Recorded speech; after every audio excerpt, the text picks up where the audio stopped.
सोलापूर महानगरपालिकेचे आयुक्त डॉक्टर सचिन ओंबासे यांनी आज शहरातील विविध सार्वजनिक शौचालयांना भेट देऊन प्रत्यक्ष पाहणी केली। या पाहणी दरम्यान मधुकर उपलब्ध वस्ती, रामवाडी, मोदी, कुंभार गल्ली आणि लष्कर या परिसरातील सार्वजनिक स्वच्छतागृहांची स्थिती तपासण्यात आली। सोलापूर महानगरपालिकेच्या वतीने सार्वजनिक स्वच्छालयांच्या दुरुस्ती आणि देखभाल कामांना वेग देण्यात आला असून त्या अनुषंगाने आयुक्तांनी स्वतः प्रत्यक्ष स्थळ भेट घेऊन सुरू असलेल्या कामांचा आढावा घेतला।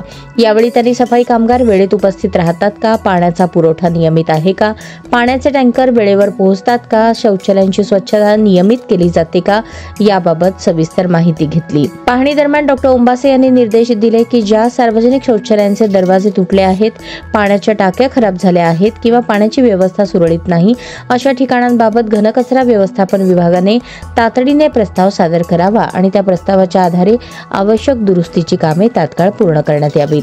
आयुक्तांनी नागरिकांच्या दैनंदिन वापराशी निगडित या महत्त्वाच्या सुविधांबाबत स्वच्छता, पाण्याची उपलब्धता आणि देखभाल यावर विशेष भर देण्याच्या सूचना संबंधित विभागांना केल्या।